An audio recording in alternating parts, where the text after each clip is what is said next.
Good morning, my friends. You are watching on your TV on the Smart Money Culture TV network in Texas and Louisiana, and joining as well, welcome from around the world as we stream on all of these wonderful platforms that they give us.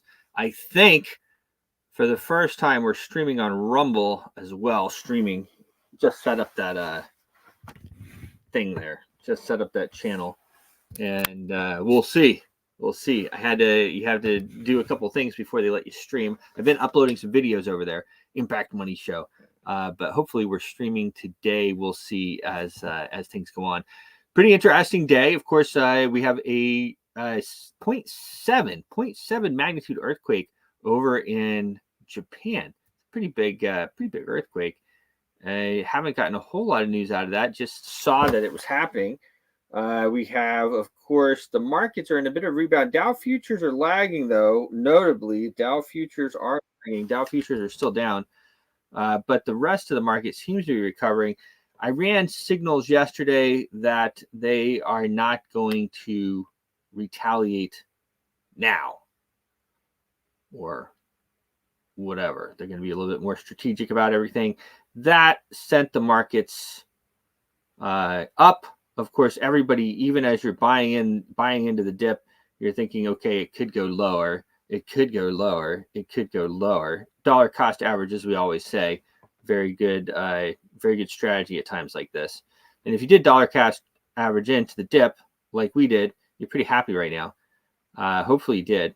Hopefully you watch the show and you take some of our signals and you use them, because there is a big transfer of wealth that's happening, and you should be a part of it.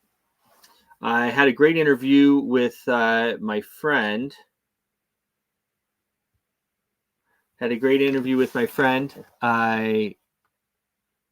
Stephen Melnick, which I'll play a little bit later. Stephen is a good friend of mine, and he has his Lives Amplified network, unbelievable network that he's put together. So I'm going to talk to him. I'll bring that interview on the show a bit later. Big news really in the TON ecosystem. I talk about TON quite a bit, right? I talk about TON. TON is listed on Binance. I didn't even know it wasn't listed on Binance. Of course, Binance is not available for us here in the U.S. There might be Binance U.S. I don't really participate in these types of exchanges that make you give all your information and stuff like that. So I wouldn't know totally, to be honest. But anyway, they get listed on Binance. Binance is the largest by volume. I mean, they're head and shoulders above everybody. That's the deal. So they're going to get on Binance. That should give us a nice big pump. And already today, as a matter of fact, you saw a big move on TON. Let me just pull that up here and I'll take a look at it. It was going to do a big move anyway. It had pulled back quite a bit, but yeah, up 6.5% on the day. It was about 10%. Pulled back a bit in the last hour. A lot of times the way that'll work is you have a bit of a pullback or something on Bitcoin, and then that'll affect the whole market. But overall, I expect that to continue, because TON ecosystem, we talk about it all the time, the TON ecosystem is booming. It's booming. And it's really easy to build stuff on it. And they have, they always talk about Africa and this and that market and blah, blah, blah, and everything else. Well, I'll tell you what, TON has, when I get on these different X spaces and everything else, I was on another TON space last night. I should start talking on them. I'm just kind of listening at the moment. I talk a lot, though, you know what I mean? Whatever. And it's mostly kids, to be honest.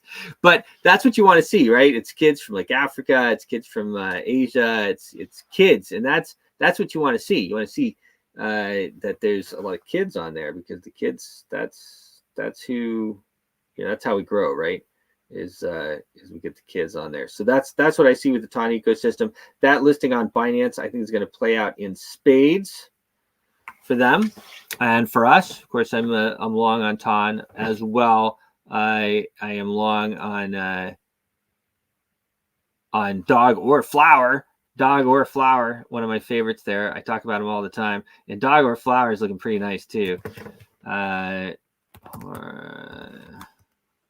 So that actually really nice move today on Dogger Flower. I can talk more about that in a bit. Let's see here. I'm just going to post some links underneath my post on X here, just so everybody has them. Get yourself some Coin Vigilante watches, and all these other ones here. Oh, boom. Whoops. There we go.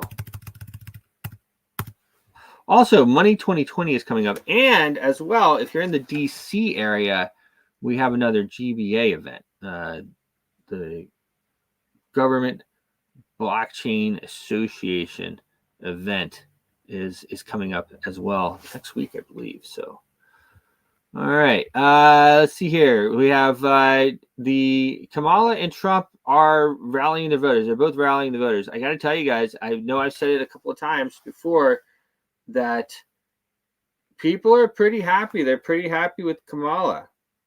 I know it seems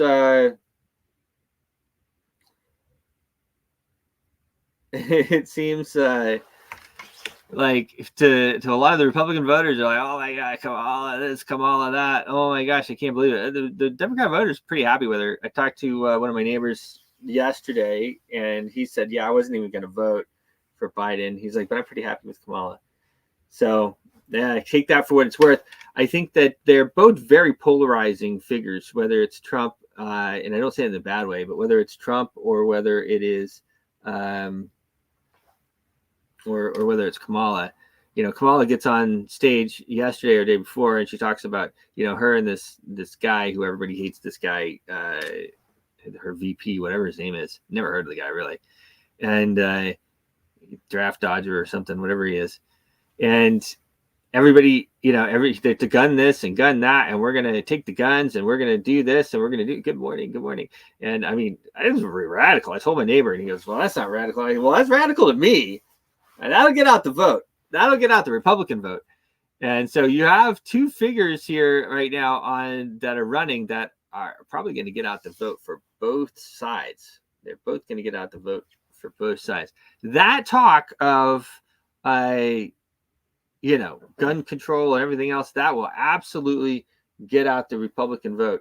I mean, even if they're not already out, because I think they are already coming out.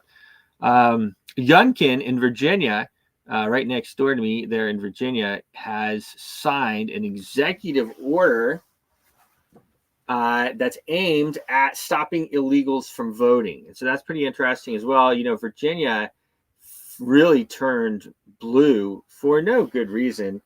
Because they piled in all of these newcomers, and they put them strategically around the area in different places.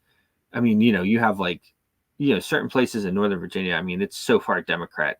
It's like crazy. You know what I mean? Like they win by like margins of 30 and 40%, 20, 30 and 40%. Now, a lot of that, are they all legal voters? I don't know. Are they? They may or may not be. I'm not sure. But apparently Governor Youngkin thought that it was a big enough deal that he was going to sign an executive order to try and stop it. So that's pretty interesting. So he signed that executive order yesterday. Ukraine offensive is gaining ground over there in Eastern Europe, in the Ukraine-Russia area there. They have taken some areas that previously Russia had taken back. And I think that they're kind of letting that play out. Of course, Putin has come in very strongly to back Iran. Maybe they feel like now is a good time to move that. It's also the summer.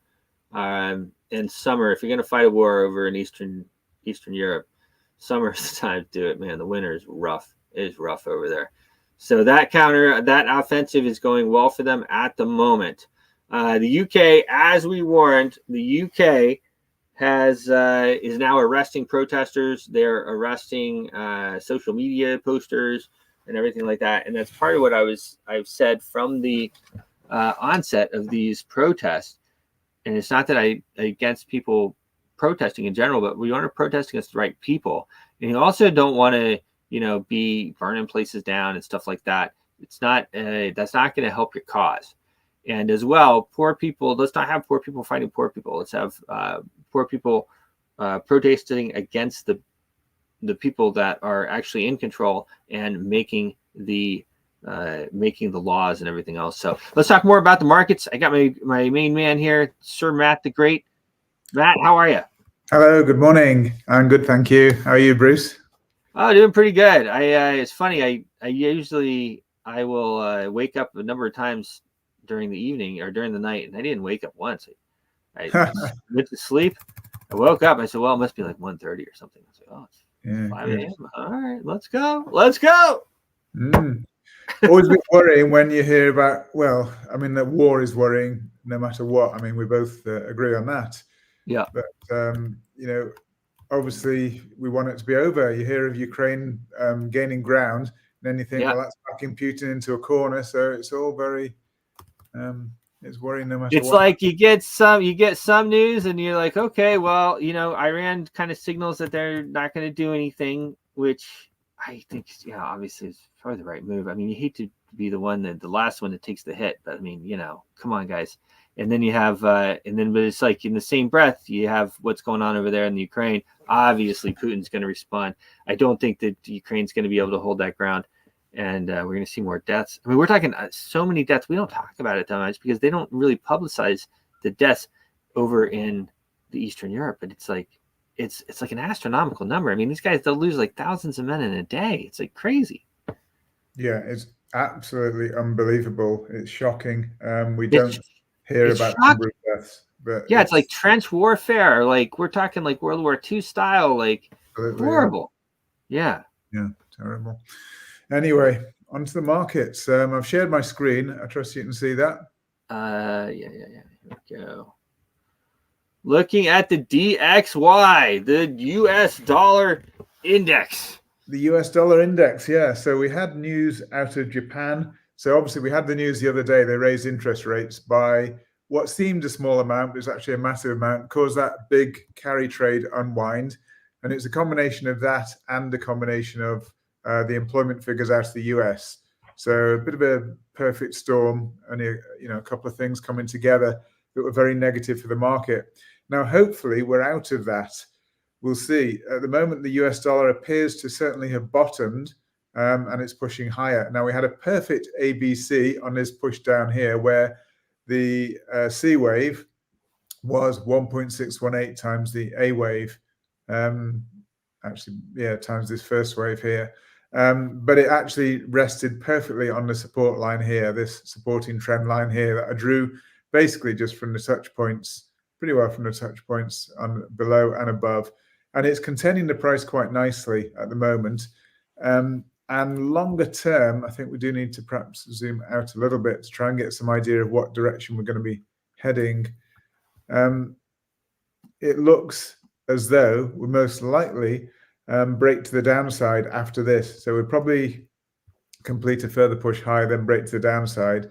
So maybe that's when they actually start to lower interest rates further when they start to raise lower rates and possibly even raise the spectre of further QE in the future. So at some point, I think dollar will fall, but it looks as though we're going to be on a steady rise, which is basically rewinding and building up that carry trade again.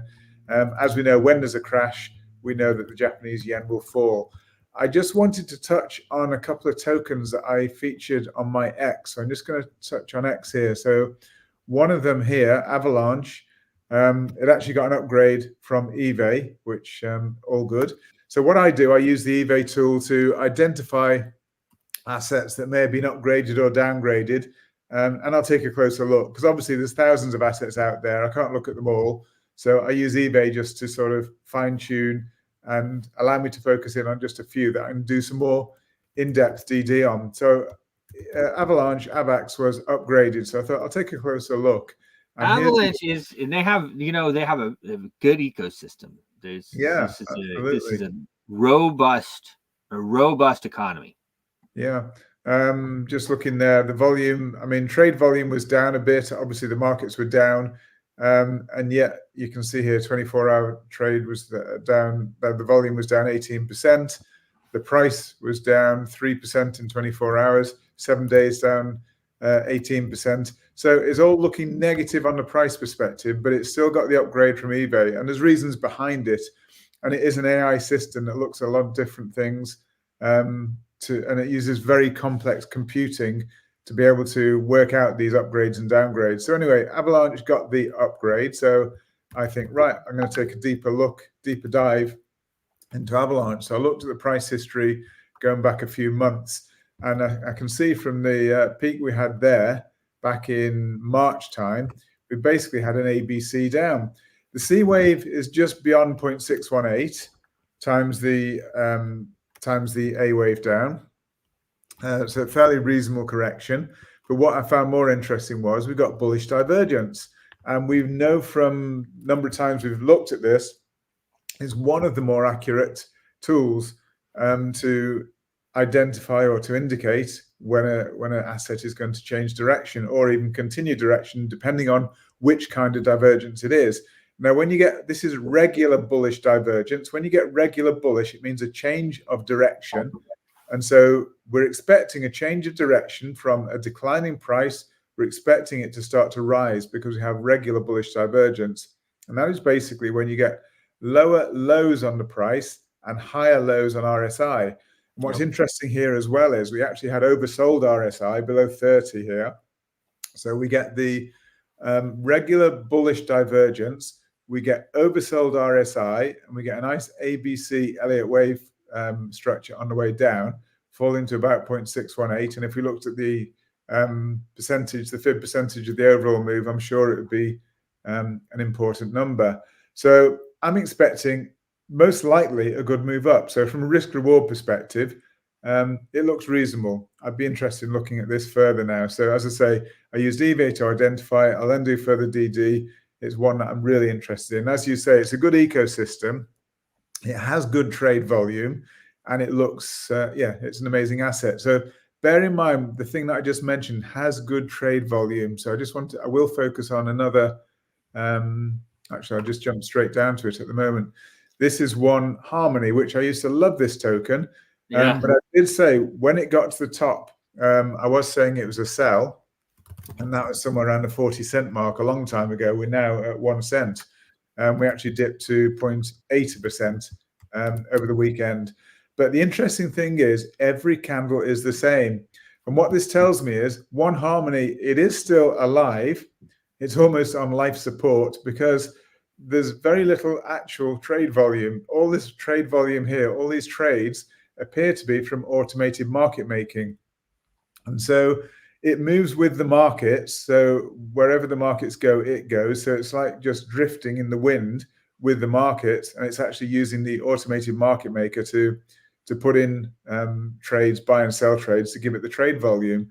So at the moment, it's not one that'd be interesting, apart from maybe taking a small position in the hope that something fundamental will change, because they did have these problems. They had a major hack. A lot of money was stolen, and they've never recovered from that. And so if I were looking at this asset, it would just be a very small amount of capital that I can just forget about, completely forget. And maybe if it was such a great ecosystem at the time that if things were to be revived, then potentially, there's potential. So, but it's just, I wouldn't put much capital there at all. It's just one of those small ones you might just put a little bit away to forget, and maybe in a few years' time you might be surprised, or it might have all gone. You don't know. But it's funny because that was one. I think we all did pretty well with that one a couple years ago. Yeah, I traded it very actively, did really well with One Harmony. But just interesting, as I say, you can see every single candle is virtually the same size, and that's just very, very typical of automated market making. And there's very little real trade activity in there, but it still goes up and down in the markets because it's actually paired with other currencies, other cryptocurrencies. So whenever they move, it actually moves the One Harmony price as well. So that's why you're getting the up and down movement.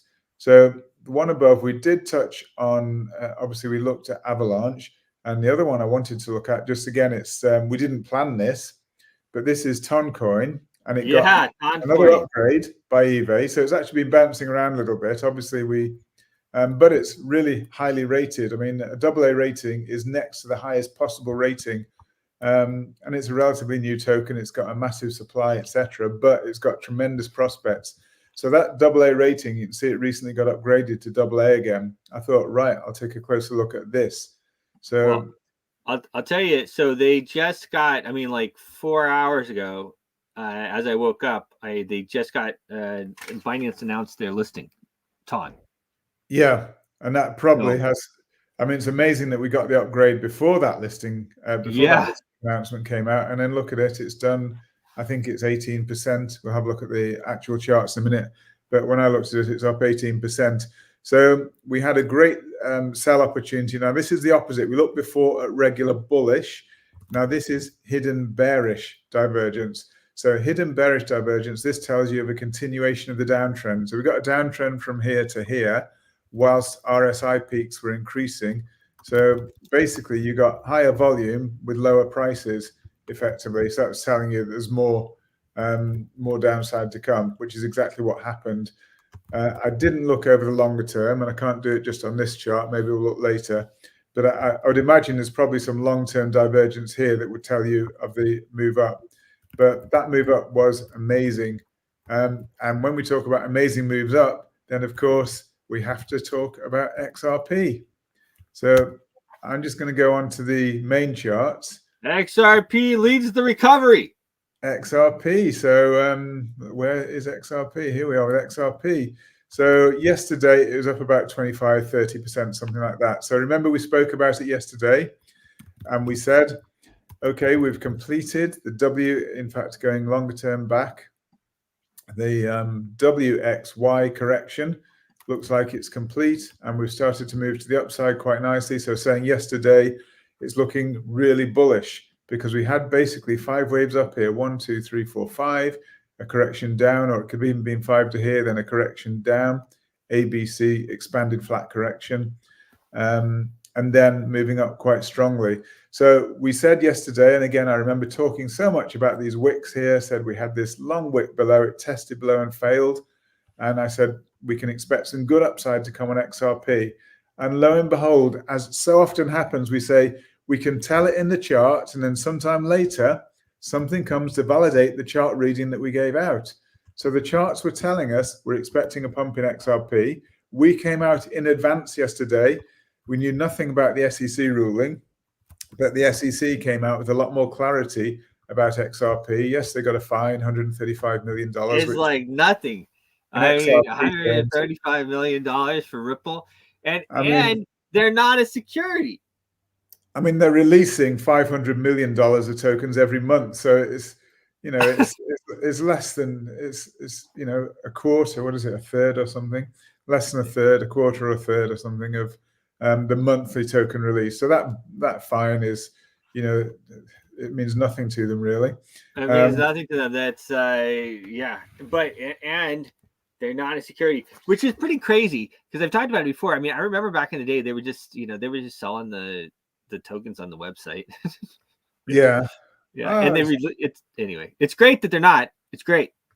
But yeah, so we had this big arrow in yesterday before yesterday's news, and we got this massive pump, 30% overnight, up a little bit today at 1.65%. There's bound to be a little bit of profit taking, but I still think the prospects are very, very bright for the time being, because I think this is a corrective move down, and I think we're just beginning an impulsive move to the upside. So I think it'll probably now be driven, be carried a bit by the markets as well. Yeah, I think we could be in for a good little run on the markets after all the bad news that we had. So just going back to, in fact, I probably won't go back to, but we had some really good buying the dip from the institutions. I probably will just jump back in. I was looking at a couple of the tweets there. I'm not sure whether I mentioned it, but basically we did have some good buying from the institutions here. So BlackRock, MicroStrategy, and Fidelity maintaining their long-term bullish outlook. And we saw proprietary trading desks accounting for 57% of the total buying flows of Bitcoin. So when you think about it, a year ago, we didn't have such a thing. We didn't have this institutional and proprietary trading, and we didn't really have this buying of BTC. But now we have institutional buying of BTC. So it has basically, it's underpinned by institutional buying. And obviously, I think when we get past all-time highs, which I still believe we will, I think maybe retailers might just begin to realize it is going somewhere. And I think the Bitcoin really could be going sky high. So if we get past that previous all-time high, then I think it could open the floodgates, and more institutions, more pension funds. We've said it all. There's more and more people coming into cryptocurrency, Bitcoin. More and more people. I mean, it's still just a $1 trillion market cap, guys, is like on Bitcoin is like crazy low. $2 trillion market cap, a bit over maybe 2.2, whatever it is right now. Total crypto market cap is laughable. Yeah. It is early. It is early. And we see this move down, the ABC move down. Actually, the C wave, we have to move that down here now. And just be interesting to see if I measured that A wave. I'll just measure it very quickly. The magnitude of the A wave probably to there. I have to relabel this all slightly, just see where the B wave goes. Okay, there's no particular fib extension there really that I can see. There isn't always. I was just interested to see if there was there. We got caught out here, but this is why I use risk reward, because I expected that we're going to push higher from here. You can see over the weekend we pushed seriously down, but this is what I say, when you get a support level, and I'll just open this out to show you exactly how your trade would have been.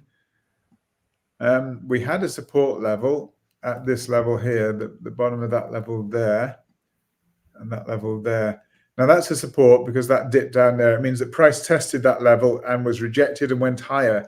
So I would expect that when price came down here, I expected price to push up from here, according to this arrow here. That clearly wasn't the case. So when I put a trade here, my stop loss would be quite close, because this was the risk here going below this level. So anything below this spike is basically where I'll be putting my stop loss, with the hope of a big move up. So my loss here would have been small.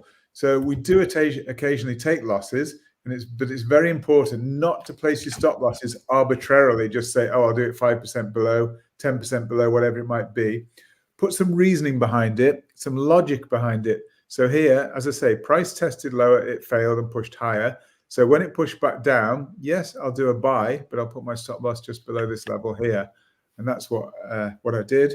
And clearly I took a small loss on this trade, but I avoided all this. Now we've moved down here.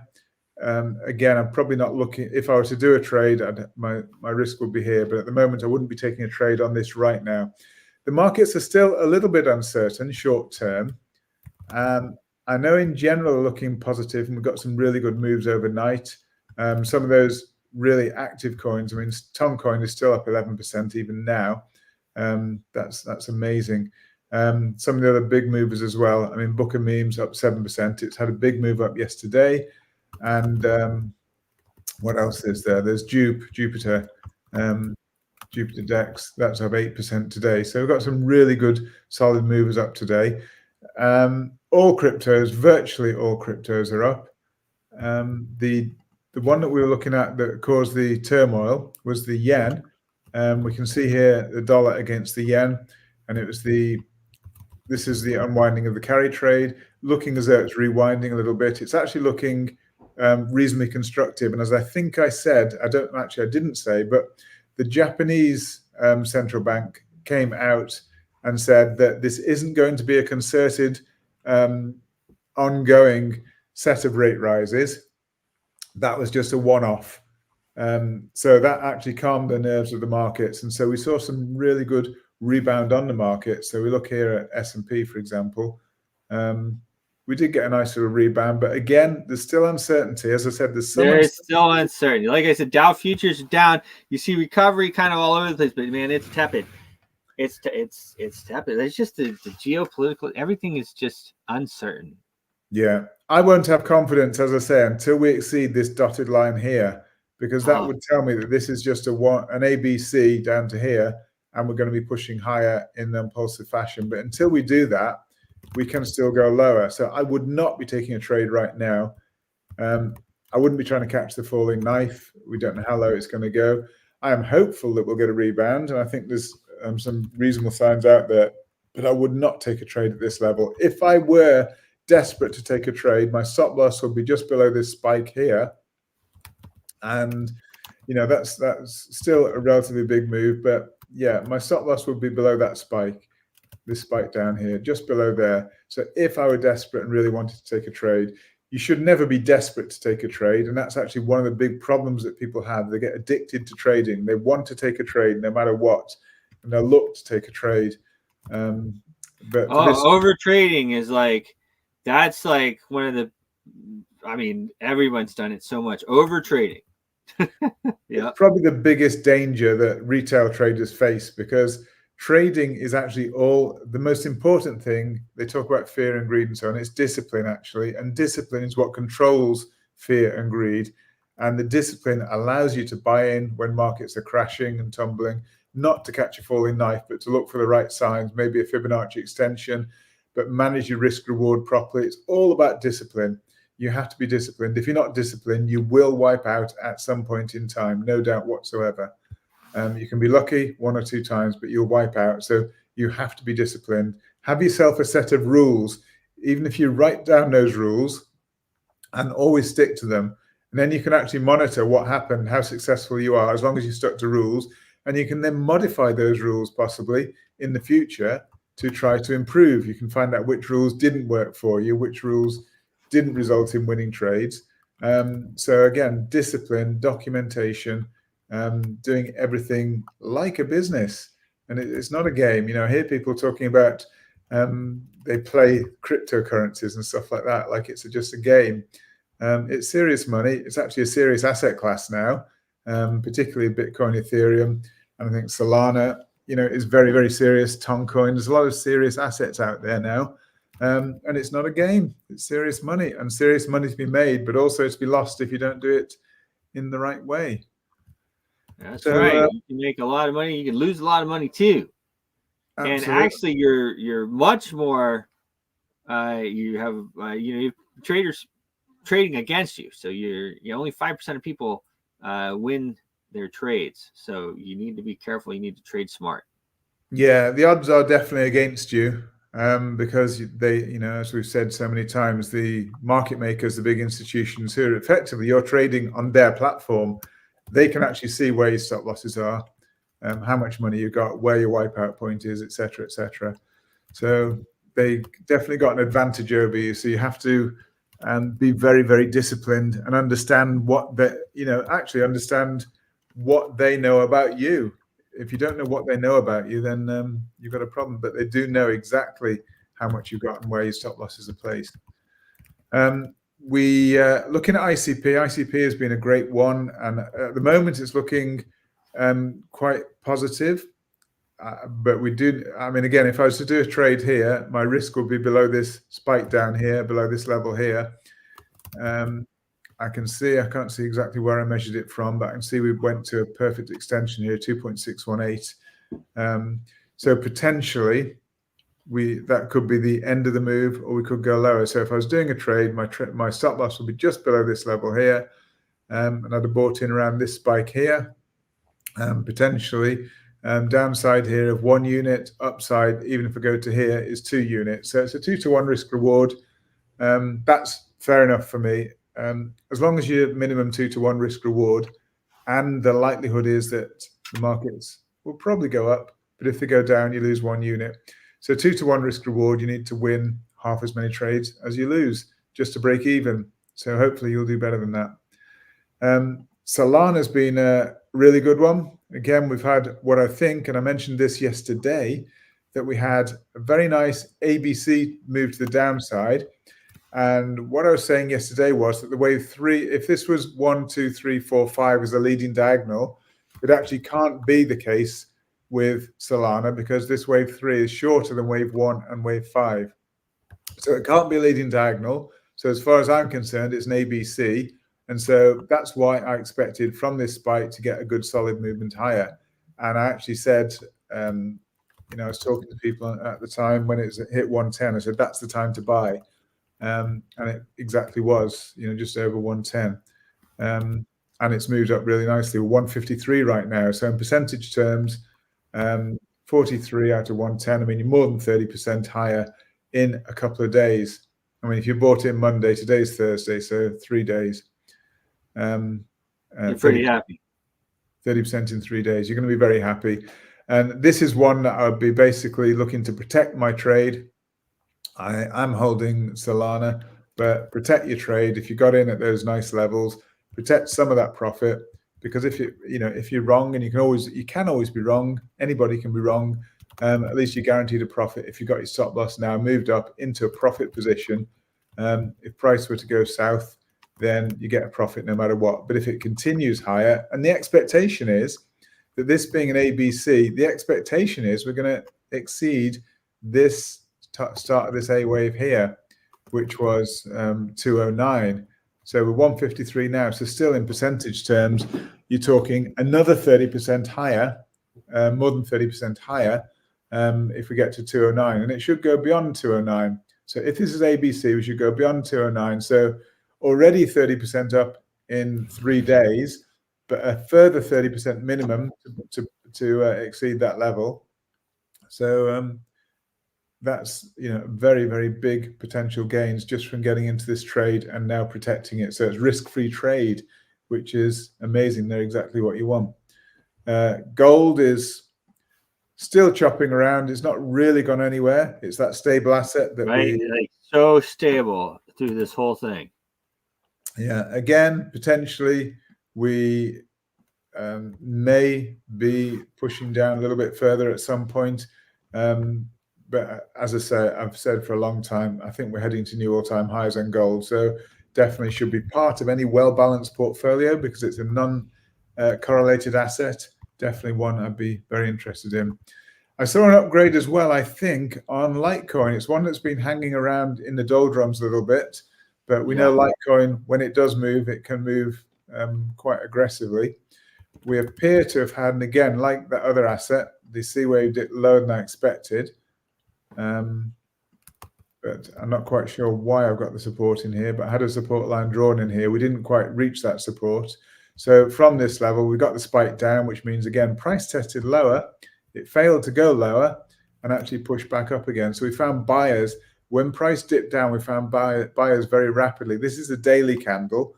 So within that same day, we had sellers, but the buyers came in and bought it back up quickly. And that's how you get this spike down. And it basically means that price failed to push down. It's actually pushed higher. And it looks as though we're potentially going to be heading quite a bit higher. So tentatively. What are we currently at right now with Litecoin? Litecoin, we're at $58. Yeah, I mean, I was just looking at it at 55. I was like, oh, wow. Going in recovery. I mean, it was at $100. I guess a lot of the assets are like that. But anyway, looking pretty nice.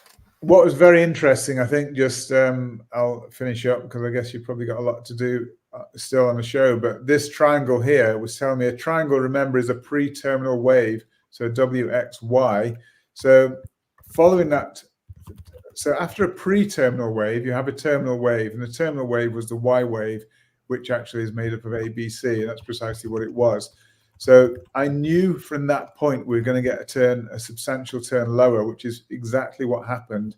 And again, I'm sure we can find divergences. In fact, I can see one straight away here, basically between here and here. So there was clear divergence. I'll just draw that in very quickly just so you can see what I'm talking about. So we can see higher highs on price. I'm just drawing this in very roughly. And correspondingly, somewhere around there, just down there, about there anyway. It's actually just fractionally lower. No, actually it's not fractionally, it's quite a bit lower. So it's nice. So we got really good regular bearish divergence here. So we've got higher peaks on the price and lower peaks on the corresponding RSI. You can see they have to be corresponding. That's precisely what it was. So we got after this move here. So it's fantastic. We had a triangle pre-terminal. We then get the terminal wave and it's WX. So we knew Y was going to be made up of an ABC move. And then following that Y wave, we got the regular bearish divergence telling you this is the sell point. We knew there was going to be a sell because of this terminal wave here. This was terminal. It has to be according to the rules of Elliott wave. And we got the bearish divergence. So it's beautiful sell opportunity, which we've seen. And now I think I need to look at this more closely to look. I think we'll probably find some divergences and some interesting opportunities. So looking good. So overall, as I say, we've got a really good, nice green day in the markets. The only reds we can see there are dollar index, oil slightly down, but the crypto is generally looking really green and positive to the upside. As we said, time to buy in was Monday, and time to protect is now, and hopefully hold those positions for greater gains to come. So that's it for today. Hope it's helpful. Awesome. Well, thank you so much, Matt. Always insightful and helpful. It's fantastic. We're all holding our breath. Yeah, pleasure to share, and I hope you've all gained something from it, because we have had some amazing gains.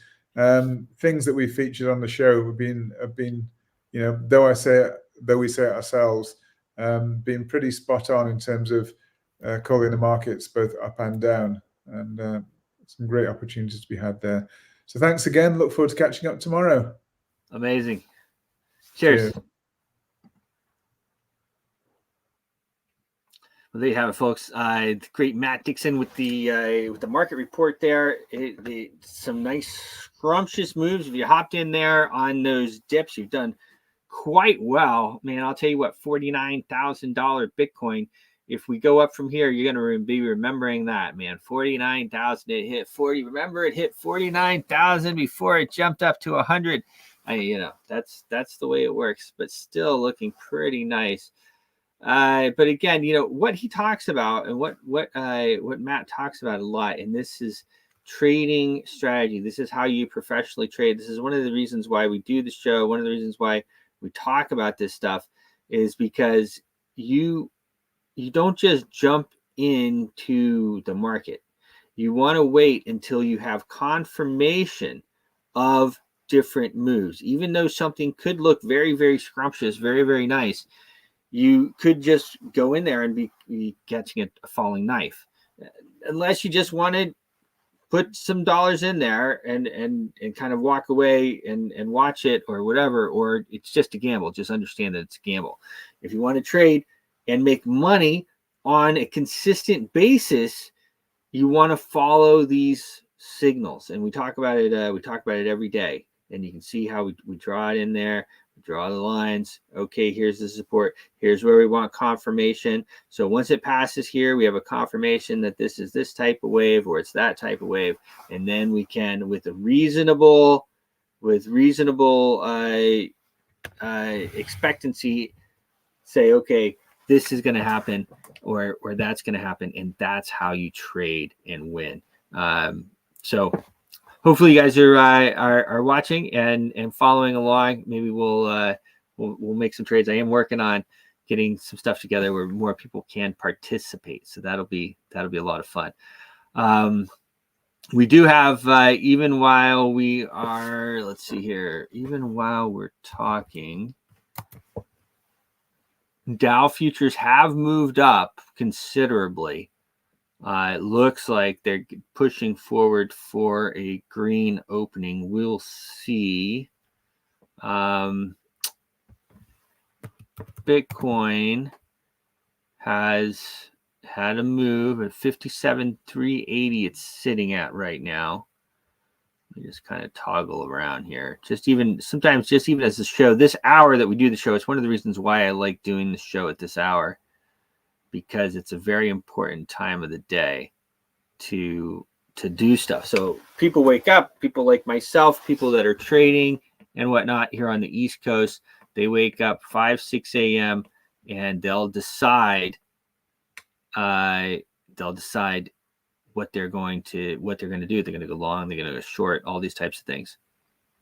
Until yesterday, I hadn't heard about the attempt on assassination on Putin in the same month as Trump. I know And it's crazy, right? Yeah, they don't want you to hear about that because obviously anybody that's critically thinking will be like, hold on a second. They tried to assassinate Trump and Putin within 15 days of each other. Like I said yesterday, who ordered the assassinations? Who ordered the assassinations? You have an attempt of assassination on the largest political figure in America. I'm talking the Americas and you have the assassination attempt on the largest political figure in Europa in the same month. Obviously, if you're critically thinking, you would say that was coordinated and that was from the same people. An assassination attempt on somebody like that, you're not talking about like, a couple of guys just decide to do it. Like that, an order like that comes from the top. Yeah. An order like that comes from the top. And even if they're using something like MK Ultra, and it's nice now that I can even talk about MK Ultra, and people, they might go a little bit, but it's true, right? It's true. The CIA has a program. It's called MK Ultra. They have lots of other ones too. It's a mind control program. And actually, I'm going to have Cyrus on again on the show. It's super interesting. I want to get my third eye going. He talked about remote viewing and everything like that. A pretty interesting guy. I want to raise money for his movie as long as he puts me in there. Not a coincidence. You can't locate it on the internet. How about that? At least I couldn't find anything at all. They're going after leaders globally. Scary. It's absolutely correct. And during that time as well, they assassinated a bunch of other people that maybe weren't as high profile, but that is what do they call it? Modus operandi. That's how they're operating right now. Is they're just assassinating people, and that's one of the reasons why people are scared. They're scared, and really, I don't know who's behind it, but I always say in the Fed, these are the guys in charge. The central banking cartel is in charge. Are they the ones that ordered the hit? John F. Kennedy, before he was assassinated, he won.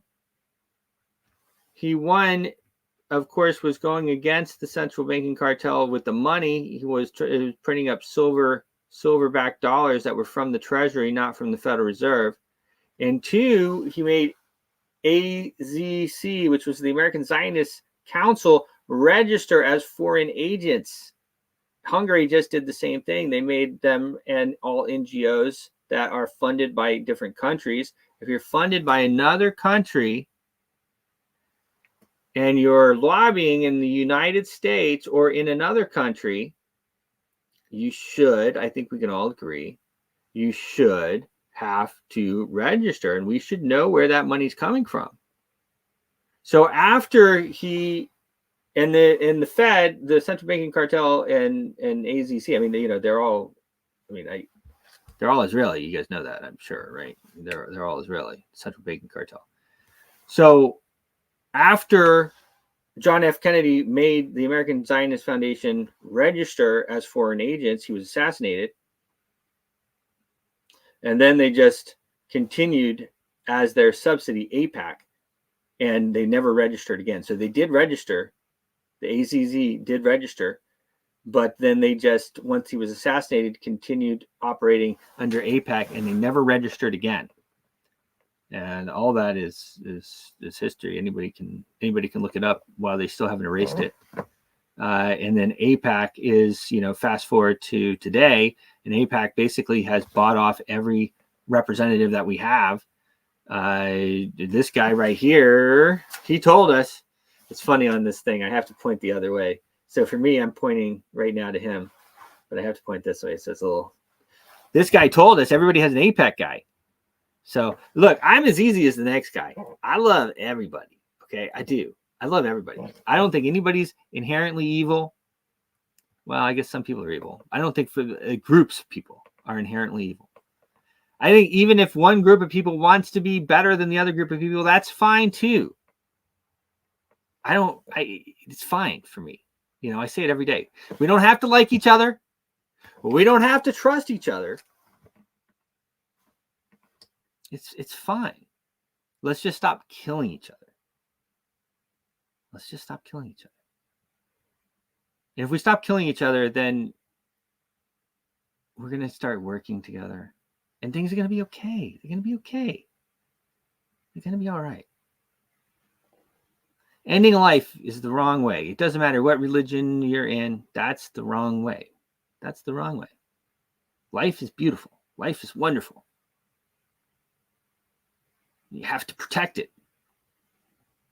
And it's not easy to come out and talk about the reality of the situation that's going on. Trust me. But it is, and it's important that we talk about it. Let's see, what else do I have here? I have a bunch else. I'm going to play my friend Dr. Melnick here in a second here. The UK is arresting protesters. I mean, guys, I'm going to talk about it again. I mean, this is serious stuff. The problem is that when you have something that's going on, you have to understand. So everyone says it's end times, and I'm going to address this. But it's not end times. They want it to be end times. That's why. And everybody doesn't understand. People don't understand. They want it to be end times because that's when their Messiah comes. The one who replaces your Messiah or Jesus if you're Christian. They want it to be the end times, but it's not the end times. It's not the end times. They're trying to fulfill the prophecy. But it's not going to work because it's not end times. We have a lot of time to go. We're going to travel the stars. Speaking of that, speaking of traveling the stars, there is a gentleman that came up with a spaceship that can travel faster than the speed of light. And you go, wait a minute. How can it do that? That's supposed to be a law. Interstellar. I'm going to let this guy explain it because he does it better than me. Let me pull it up here on my thing. The way he did it. Yeah. I'm gonna put it up here right here. The way he did it was by moving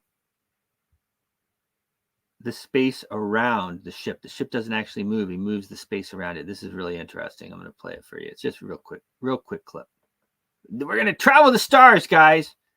It's not end times. We have a lot of time to go. Is it possible to build a ship that could break the cosmic speed limit? A mathematical physicist, Miguel Alcubierre of Mexico, inspired by the original Star Trek television series, conceived the calculations for a ship that could theoretically travel faster than the speed of light. If successful, it could cut the travel time between our sun and this distant star system down to a single year, or even less. But wait a minute. Isn't it a cardinal rule of science that thou shalt not travel faster than light? It is. But here's the thing about the Alcubierre drive. It doesn't move. The cosmos does. The ship itself would be enclosed in its own space-time bubble, where it needn't violate any laws of physics. Harold White of the United States ironed out some of the kinks, such as prohibitively enormous energy requirements to fly it. But it remains far beyond our immediate grasp. The Alcubierre drive ship is a gravitational wave-making machine that compresses the ocean of space-time in front of it and expands that ocean in its wake. Jet skis for joyriding through the galaxy and beyond. An advanced version of our Alcubierre drive could do 600 trillion miles in the blink of an eye. I'll tell you what, guys, that's the coolest stuff to me. I don't know if I'm still a kid or whatever. When I was a kid, I used to dream about traveling space and all this place. That's what it's all about. We're not supposed to stay on this earth and just fight each other. Let's go to the stars. Are we really made in the image of God? Like, you see the aliens. The aliens are always, ugly looking things. Are we really the most beautiful ones and everything else are these ugly creatures? Think about that. Think about that if that's true. So, okay, we can pretty much get our head around there's got to be life, right? And I don't think we're the most beautiful ones, to be totally honest, right? I don't. I think we're good looking, but hey, right? I'm human. But maybe we are. What if we are? What if we are the most beautiful creatures in the entire universe?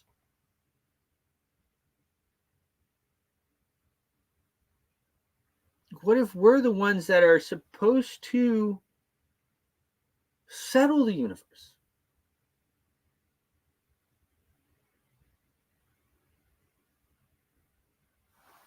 Let's get that end time stuff out of your head. We have a lot. We have a lot to do. We have a lot to do. So much to do. While I'm going on, before I play Stephen Melnick, I want to talk about my good friends, Polka Gold. Polka Gold! I love the Polka Gold. You know, I love the Polka Gold, one, because they have such a great community. They have such a great community, and they're backed. The liquidity's all locked. So you have Polka Gold, and you have Dalgo, which is their meme coin, right? You got the Polka Gold, and you got the Dalgo. And these things, oh man, it would be a nice, it's probably a nice moment to take your position. Polka Gold. I did take a bigger position on this dip. I did.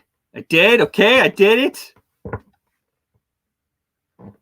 I'm very bullish on these assets. I really am. Polka Gold .tech. I'm just going to actually go to their Twitter. Polka Gold. So if we are in the recovery portion here and we're going to push up, understand that these assets, Polka Gold and Algo, they're backed by, they have the liquidity locked in here. I'm going to go ahead and repost this again. They're doing a different vote on different things. So what they did was I talk about it every day, the dot whales and the let's go to Dalgo. The dot whales and those polka dot whales and the Algorand whales put this together. Okay, this is the meme coin. I love the meme coin. The meme coin right now at like a couple $100,000 market cap. I mean, this is like this thing can go. It will more than likely be the Dalgo. It will more than likely be it is right now the meme coin on the Algorand network. Fun. And this is like the advertising branch of Polka Gold. So you want a little bit of both. It's on Algorand. I am going to post how to buy it. I'll post how to buy it. That's the one right there. Now, as well, I want to talk about our good friends over here at Coin Vigilante. Coin Vigilante watches. Amazing American-made timepieces. Beautiful timepieces. Make sure you use code Impact Money. Impact Money, get yourself a 10% discount on these watches. Coin Vigilante watches. Go to coinvigilante.com. Inspired by the Bitcoin monetary revolution. Coinvigilante.com. And right up here before I cue in my main man, Stephen Melnick, Tangem. Get yourself a Tangem wallet. Don't be caught with your pants down and get your crypto stolen. It's happened to the best of us, guys. Don't be that guy. Okay? Don't be that guy. Don't let that happen to you. Go to tangem.com, use code IMPACTMONEY, get yourself some.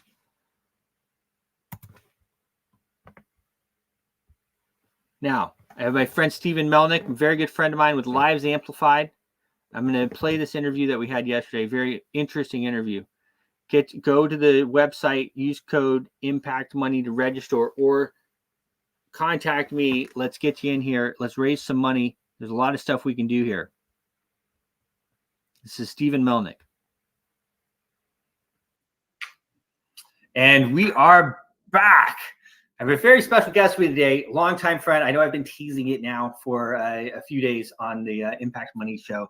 A good friend of mine, man, I have a lot of respect for, Stephen Melnick. Stephen Melnick is he is a diplomat. He's a world leader. He's a businessman. He's a family man. He's all of those things. I'll let him introduce himself a bit more. But we met years ago in Washington, D.C., and have been both doing very special things as we move forward. Stephen Melnick, Dr. Stephen Melnick, it's a pleasure to have you on the show. Thanks for coming on. How are you? Oh, fantastic, Bruce. It's always a treat to see you, and it's always a pleasure. Well, it was really an amazing moment when you reached out to me the other day. And I know, we've gone back and forth over the years. Life happens.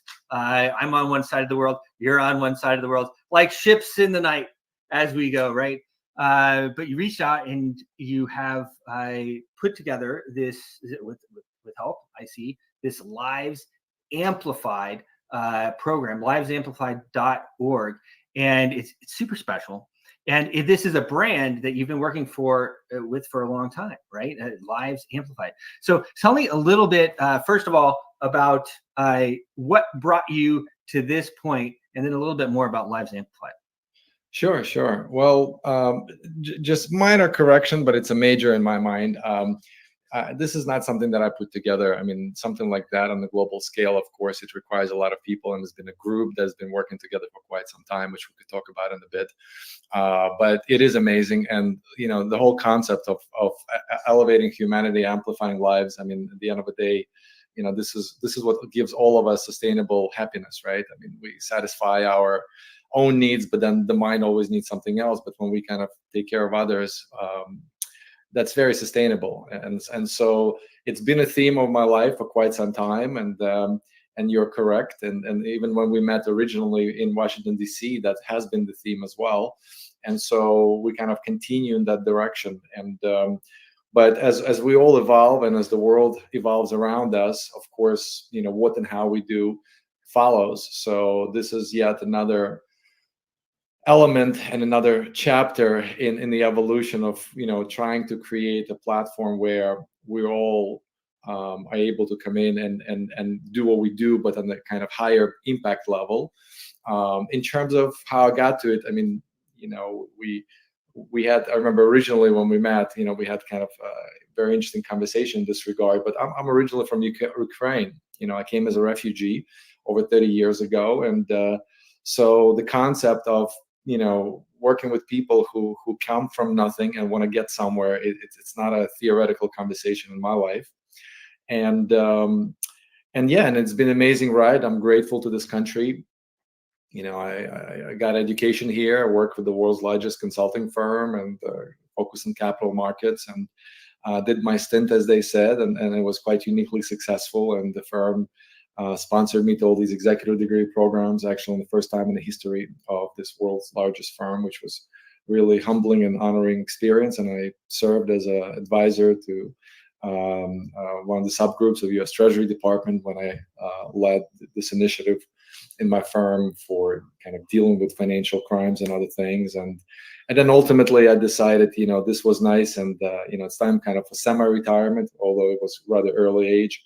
And I wanted to give back, so I went back to academia to give back to the school where, I kind of started this whole journey once I immigrated to this wonderful country. And I've been there for over 25 years, as this is the largest business school in the United States. And I'm honored and proud to be there as a tenured professor, programs director, which I actually helped build. Now, wait, what university is that? It's part of City University of New York. Yeah, Okay. So it's out of New York City. Yeah, so it's been a real treat, and it's been real blessing.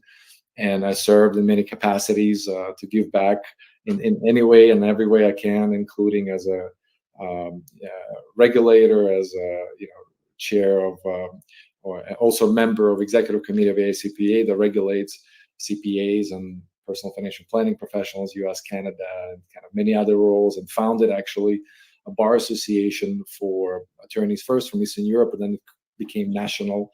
So that was a real treat. And was coming up for tenure, was asked to write a book, which did really well and became bestseller in multiple categories. So it's been a long journey, and ultimately what got me to do what I do around the world is really my students, frankly speaking.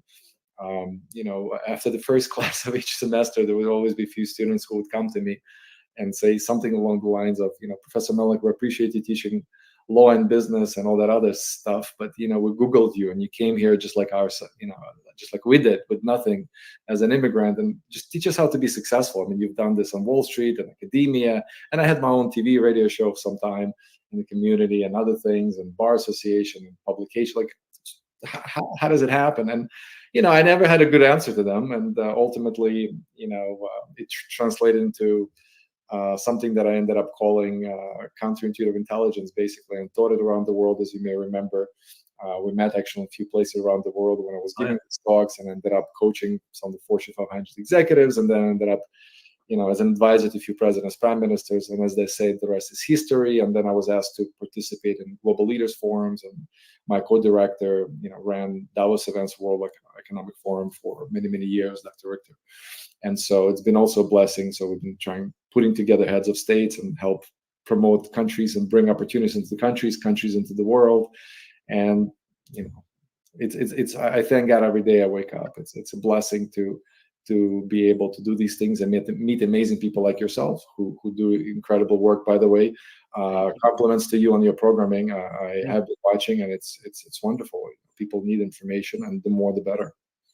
Well, I appreciate it. I think one of the things that you do so well, and I see it as a theme, even if you look at world leaders, is you connect. You connect with the world leaders.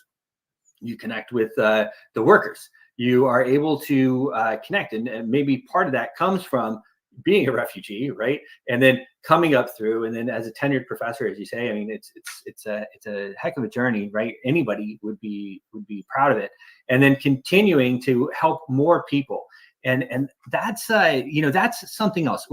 That's I won't name someone's names at the moment, but when you look at some of these successful politicians, when you look at some of these successful people in the world, that's what they're able to do. They're able to connect. People feel like they relate to them, even if they don't have anything in common with them, right? In a way, like they have way more money than them. They have connections that they don't have, but they're able to connect with those people.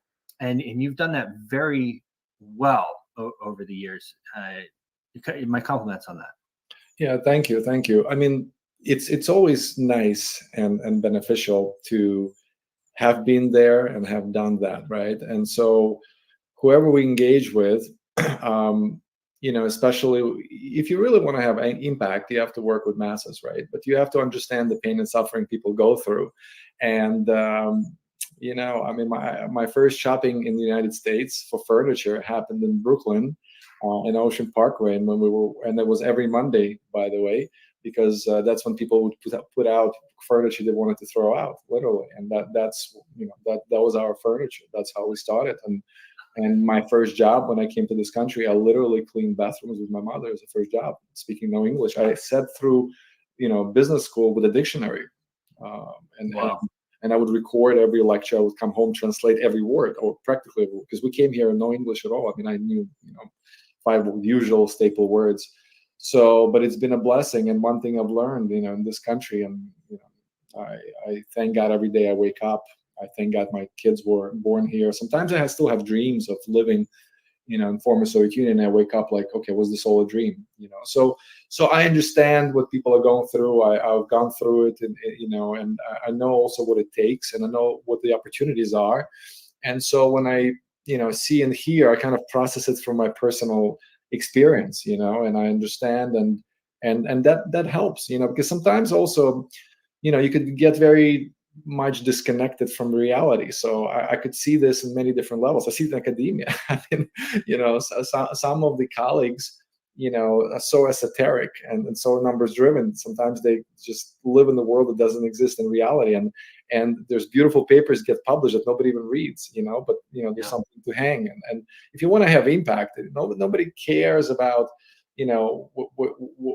what your interest is. The point is what's the pain point, and what can you do to solve that and contribute to elevating humanity, if that's the scale, or on the most basic level. I mean, we started the society with with the concept of doing just that, elevating humanity. But a lot of people want to save the world, but their own house is a mess, and so our approach in informing it, society with many people is look, you got to take care of your home. I mean, there's a reason why when you get on the airplane, they say, put a mask on yourself before you take care of your children and others.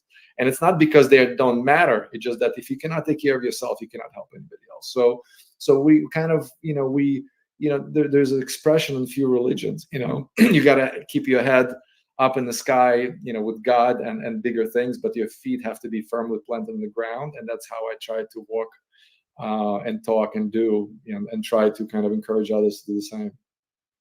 So there was a point in your career, and I may have been witness to some of those. I have been witness to some of them now, where it kind of took the turn, or where it developed is an interesting question to me, or to hear your answer to.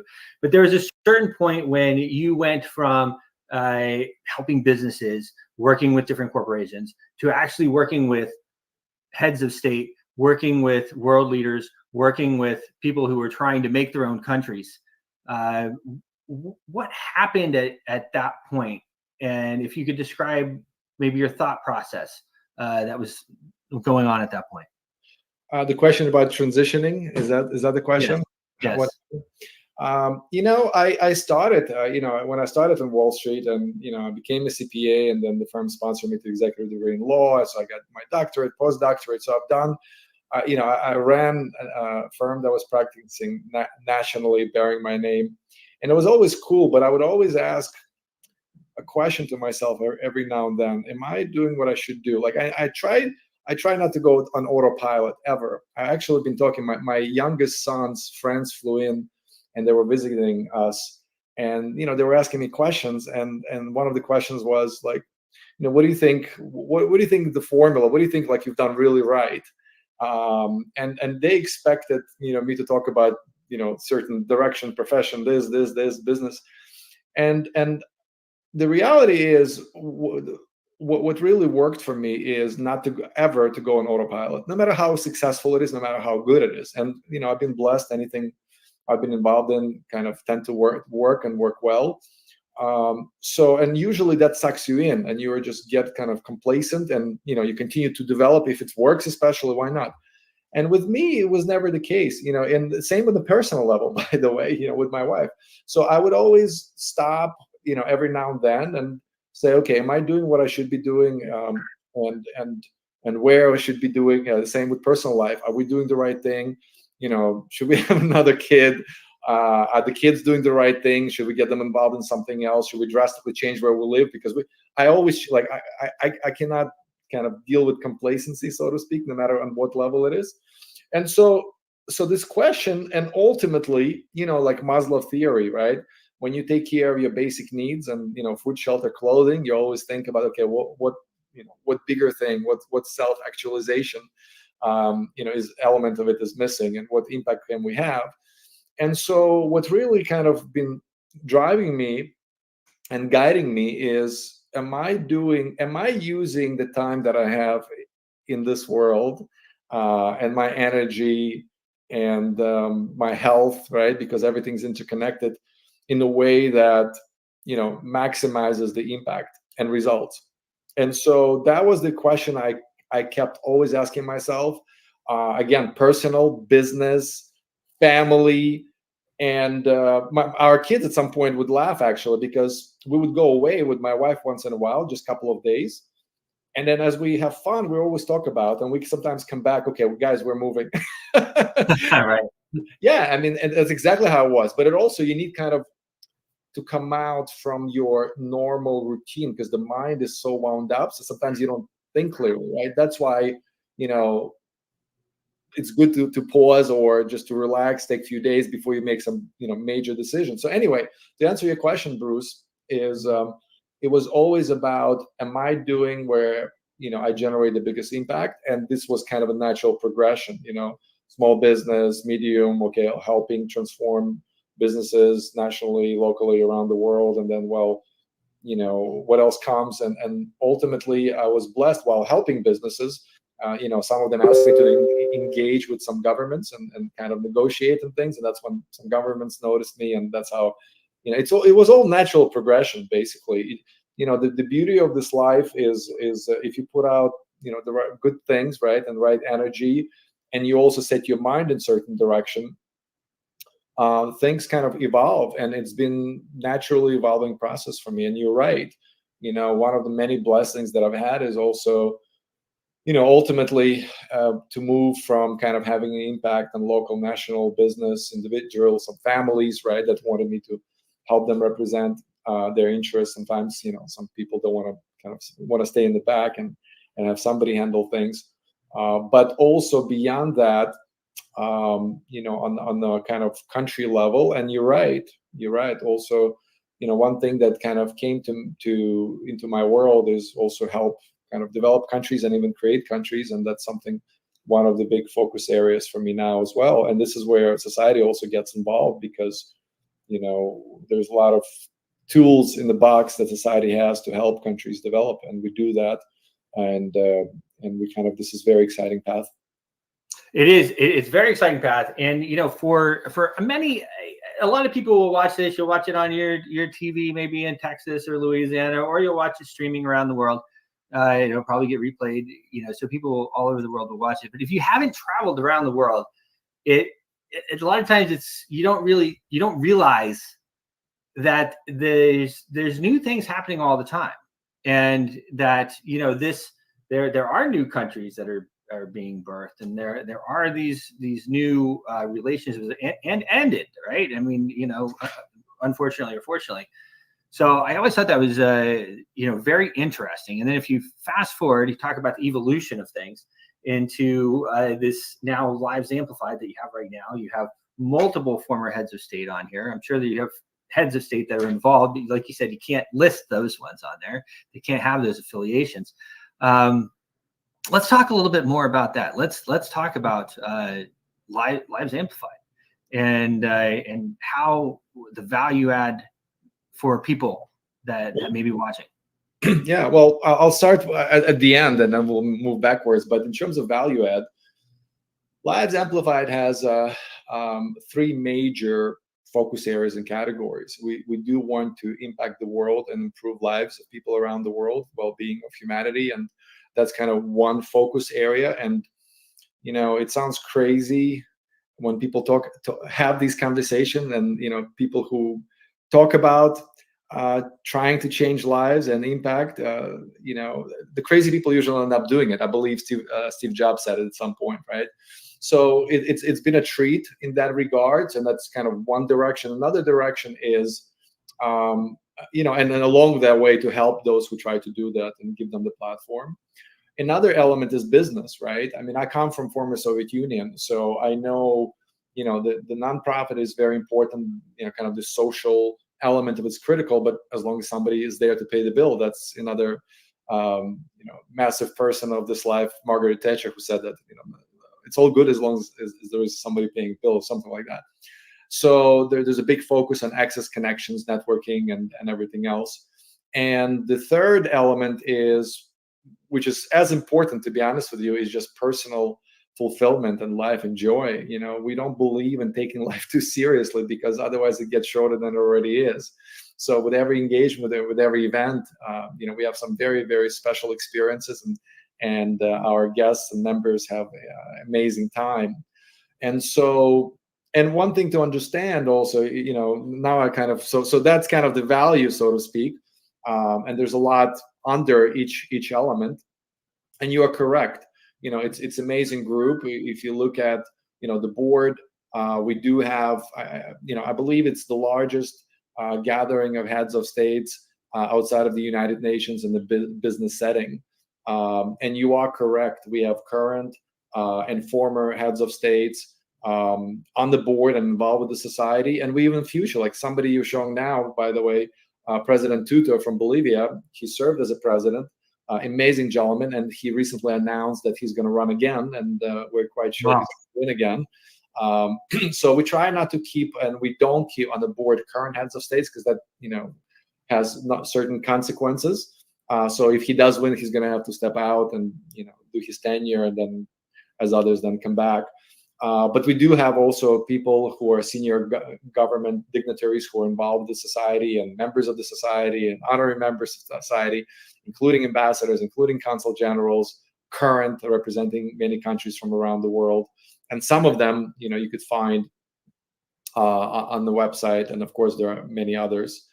And so, and the whole thing, it has always been kind of a private network, as it's usually the case. And the groups, and in different shapes and forms, been doing a lot of amazing work in humanitarian format, in business around the world. And of course, some names are more recognizable than others. And we have representation from all across the world. I mean, there's Europe, Asia, Africa, Latin America, Caribbean, right? So, which is critical and important.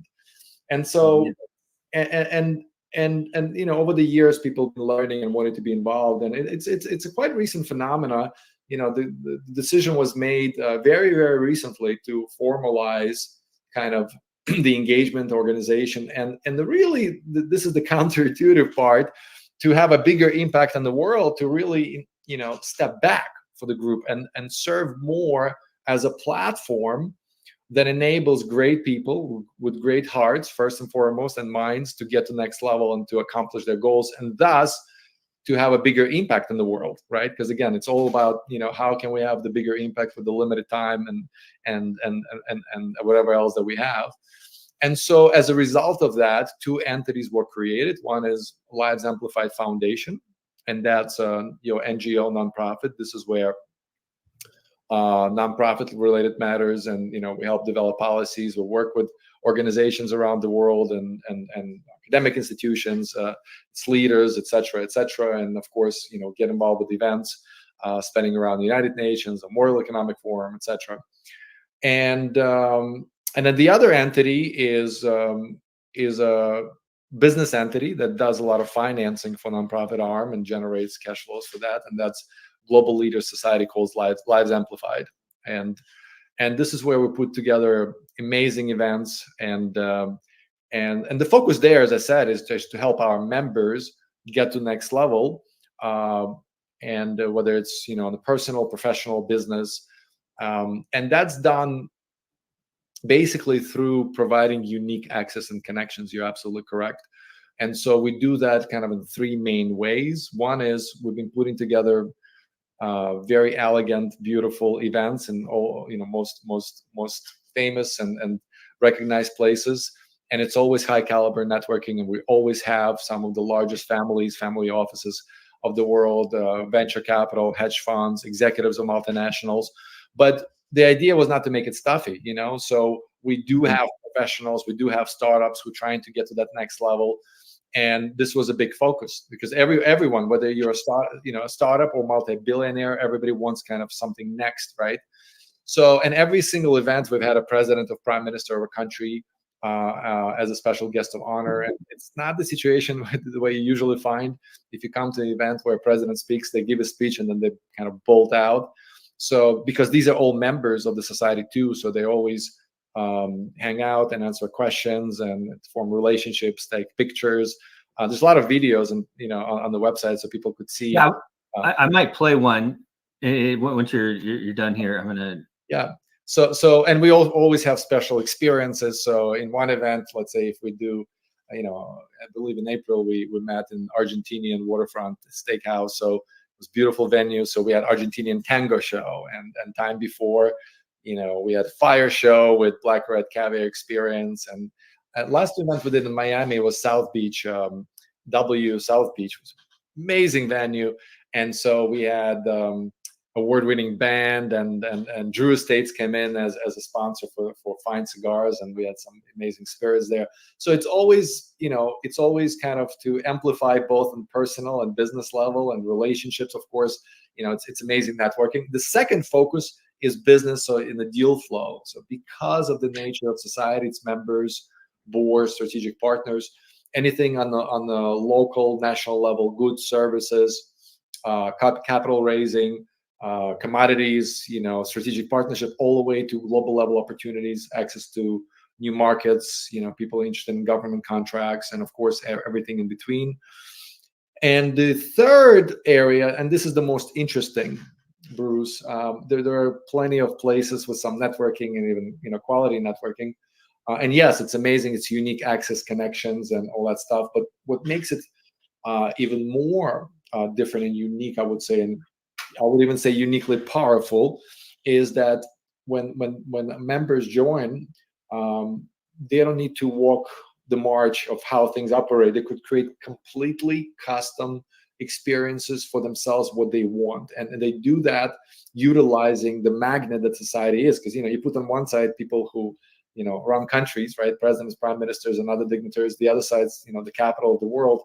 Of course, one cannot live without the other, but together they attract everybody else. So our members use that, because you can't just get into the society, you have to be invited, and our members get tickets, and they could invite their potential partners, strategic partners, clients, etc.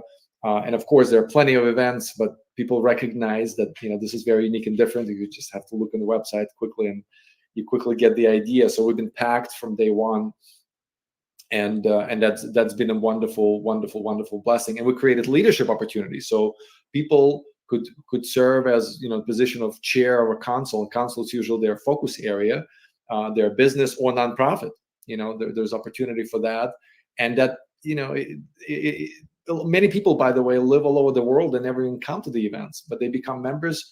I think there are three main reasons. One is it's highly prestigious. Not everybody gets approved, of course, on the society level, and you enter this exclusive environment, and some people, it's their biggest item on their resume that they kind of showcase, even if they served in major capacities in the government or private enterprises. Another one, that people could participate in the business and deal flow without ever coming to events. There's separate membership for that.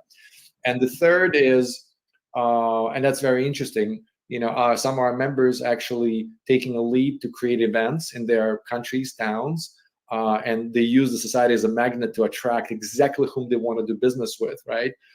Potential clients, again, parties, and we support it, and we're flying global leadership to kind of magnify their impact, and it works in amazing ways. Just to give you one of the latest examples, one of our members in the society, just recently, a few years ago, entered into real estate arena in South Florida, and was, really wanted to connect with the biggest players. And, these things usually take 5, 10, 15 years if you get lucky, right? The biggest developers. And, she became a member, and instead of reaching out as, hi, my name is this and this, so I'm a member of Lives Amplified, and we're going to be putting an event together on real estate development. We had the biggest builders, the biggest developers, some of the biggest players in financing investments, government representative, and also from global, smart city development, and all these people. I mean, they were grateful to the member, because it should create opportunity for them to participate. Wonderful lady, her name is Isha, and it worked for everybody, and it worked for other members. So this is, that's the idea, to serve as a platform for people to take advantage of it, right? And those who are motivated, who are energized, this is the uniquely powerful tool. And one thing that, and something that I should probably address, people may think, oh my goodness, I could never become part of it, I could never afford this. And this is, we walk the talk in terms of accessibility. So we subsidize memberships heavily. Those of you who are familiar with private organizations, including Tiger 21s of the world, you don't have to pay 80, 100, 150,000 a year to have access to the events. It's actually, like, on the personal level, the membership starts from 3,500, and you have access to all our general events. It's that simple. We subsidize it, and the deal flow subsidizes it, because, again, we want to create access, but just bear some, and that's for the entire year, by the way. And the events were in Florida, New York, and again, the plan is, and the events are being prepared all over the world. So, and of course, there are higher level memberships, people who want something more exclusive, connections to investors, or meeting with certain individuals, then, I mean, memberships run all the way to 50, 100,000, but most people don't need this. And you can't really apply anyway, by the way, directly there. You have to become a general member first. And there's a corporate membership there as well, which is, again, a tiny fraction what anybody would expect. And then, based on the experience, people get invited to higher level membership. So it's quite unique. It's quite amazing. And one more thing I wanted to quickly mention, we kicked off Society Forums, which is incredible. They're online, by the way. These are Zoom calls, video calls every month. And this is also an opportunity for people without flying anywhere, travel anywhere, to meet, to participate, to discuss. But we use this forum in a way that is very powerful. It's not simply networking or discussion of business. This is where our business leaders, entrepreneurs are able to share their pain and suffering with those who are in the same shoes, who understand them better than anybody else. Because, I mean, this role of a leader, we can't really talk to employees or clients. We got to, march the march and do the talk, but sometimes we all need to talk to others. And it's been very powerful so far, and people share their experiences, perspective, which was mind-blowing, actually, to see. So, and that's been happening every month. And there are some, sometimes for general events, we have some guest passes as well. So, yeah. Very awesome. So it's interesting. I want to play the video. I'm going to play the video in a second, and then I want to talk a little bit more even about how it works, because the Lives Amplified is as well the way you have the structure. You are incentivized to help people succeed as well. Everybody does like the events. You and I both know that. It's a nice reel that you have here on the website. Let's watch that, and then we'll circle back.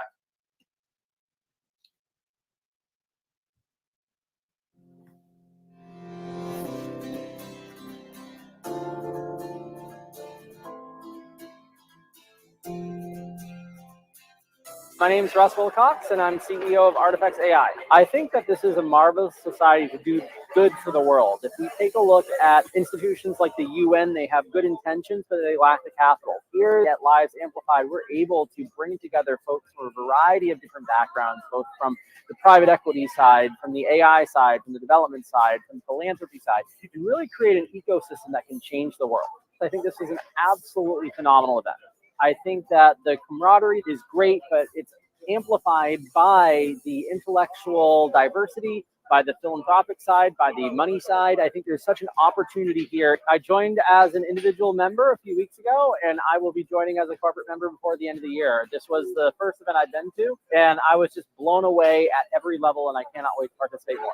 My name is Diego Ojeda. I am a real estate developer. I am the president of a family business called Rylea Group, based in Miami, based in Brooklyn. The society is a very interesting organization, and it's a real pleasure to be a part of it and to be able to have the opportunity to be on the panel. Really, to me, it was the mix of people, the backgrounds. It's amazing seeing world leaders here and ambassadors and just people of such high posts. The conversation was fantastic. Get involved. It would be a good idea to join.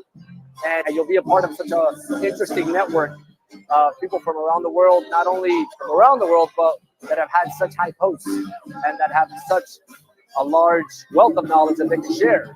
Big people's brains here is priceless. My name is Michael John Green. I'm the Chief of Economic Development and Strategy for the Miami DDA. I like the mix of individuals is what I liked about the event most. I think that you had dignitaries, business people, finance folks, folks in tech, and the conversation was really interesting. It also seems like everyone is really not only interested in themselves and being successful, but also making sure that everyone else is successful. I think that people who have never experienced Live Amplified, I think that it's an amazing group of unique people that are rarely brought together in one spot, and the type of networking that you can do and to build a relationship, I think can last you a long time and make sure that not only you have a fruitful life, but a fruitful career. I would definitely be interested in becoming a member of the society because of the network, but also because of who the people individually are and how they're looking forward for the future of people, for the future of humanity. My name is Honorable George Hamilton. I'm the Consul General Ambassador for Sierra Leone to Miami. I covered countries like Venezuela, Canada, Chile, Jamaica. I cover about 9 other countries. And one of the reasons I choose to be part of the honorary member is because it uplifts lives, and that's one of my positions of representing my country in Florida, and then also a remarkable network. My name is Dr. Betty Uribe. I just finished a $358 billion turnaround in California for JP Morgan Chase.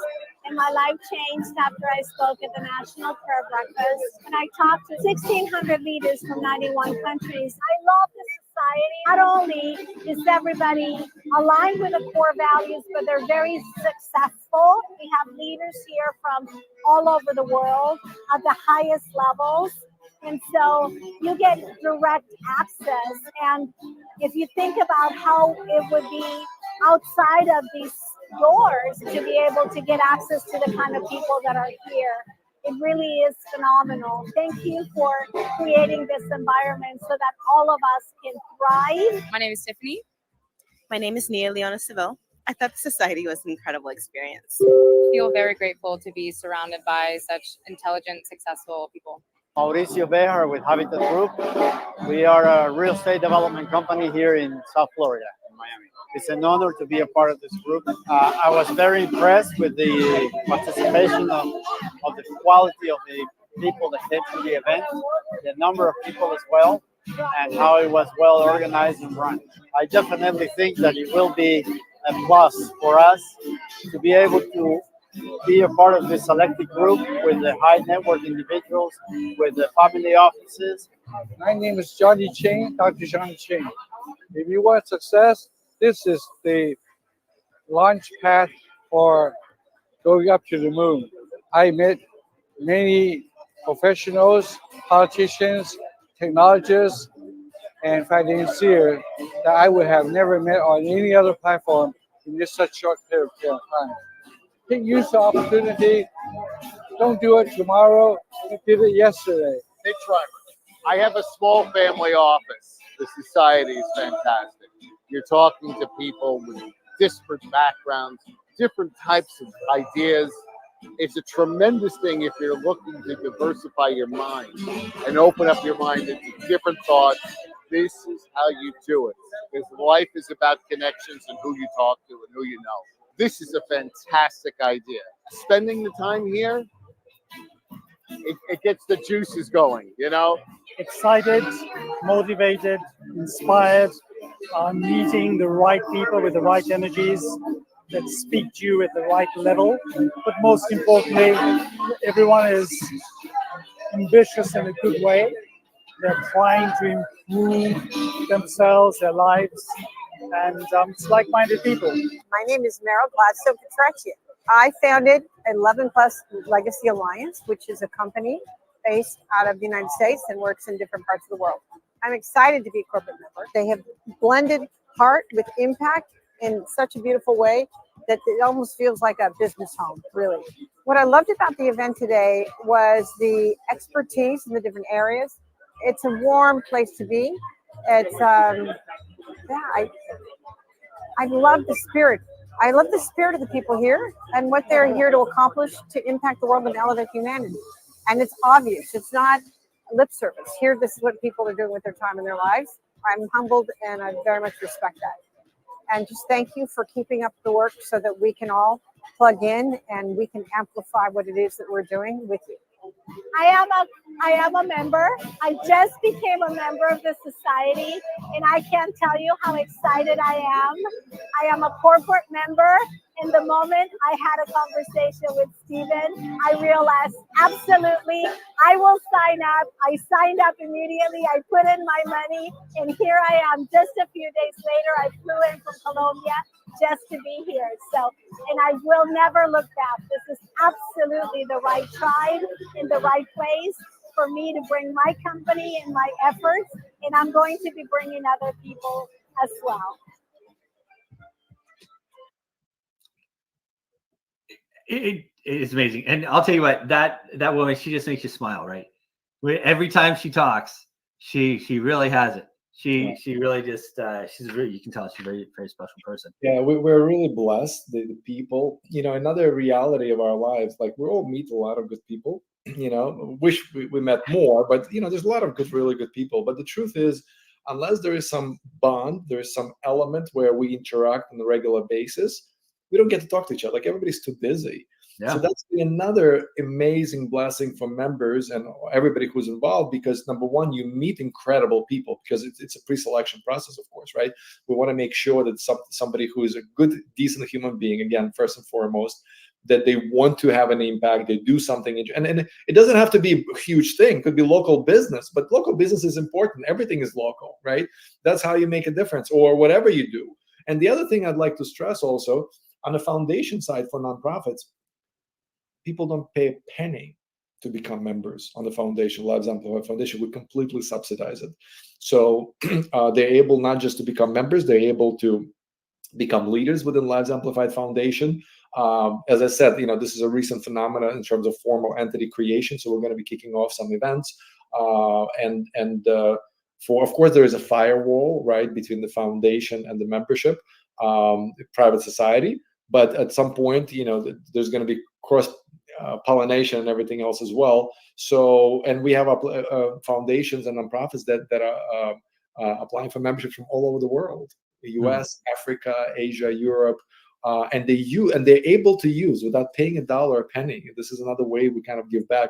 The society's magnet to do what they do, to help raise with funding, to engage and have bigger access to the counterparty, strategic partners, whatever they want to engage. They use the society magnet for that.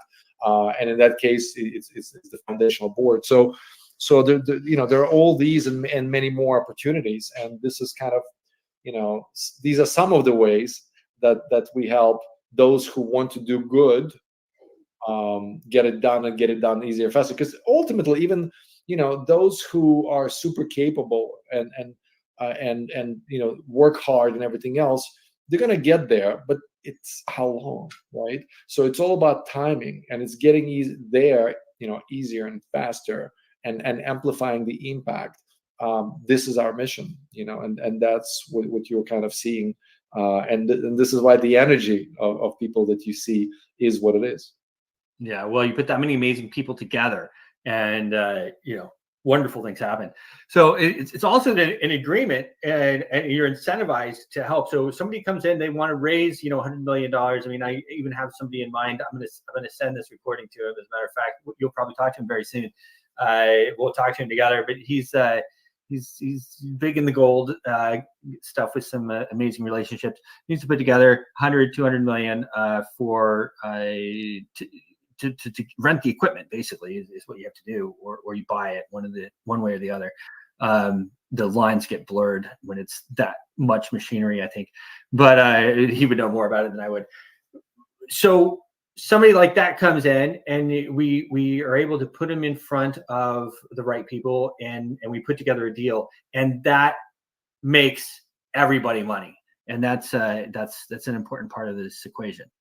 Yeah, I agree, and it's actually critical, because again, in order to make the world go around, there's a lot of moving parts for that, but one of them is funding, right? And also, to be honest with you, what really, especially again coming from former Soviet Union, when sometimes we wouldn't have food, right? And my mother would ship me literally to her sister just to eat for a day. And the more money is made by people, again, with the right minds, the more people we all could make happy, right? Because money makes a difference. Do you get access to healthcare, good nutrition, and et cetera, et cetera. It's education, everything else. So yes. And in terms of incentivizing people, we were thinking there's an enormous amount of people out there who do good, but they're not where they can be financially. And there's a lot of people also who are great connectors. They know a lot of people, right? But quite often people struggle to monetize their access and connections. And so one of the things that was on the table to kind of address, discuss, and figure out a way is to create an opportunity for people to make money, not just with what they do and for us to help them, but also with and through the society. And this is what you're referring to. So I'll be happy to elaborate on that. So society, we really, we don't really advertise. I appreciate the invitation to be in the program. It's an honor, Bruce, and it's always a pleasure to do anything with you and to have a conversation. Thank you. Yeah, absolutely.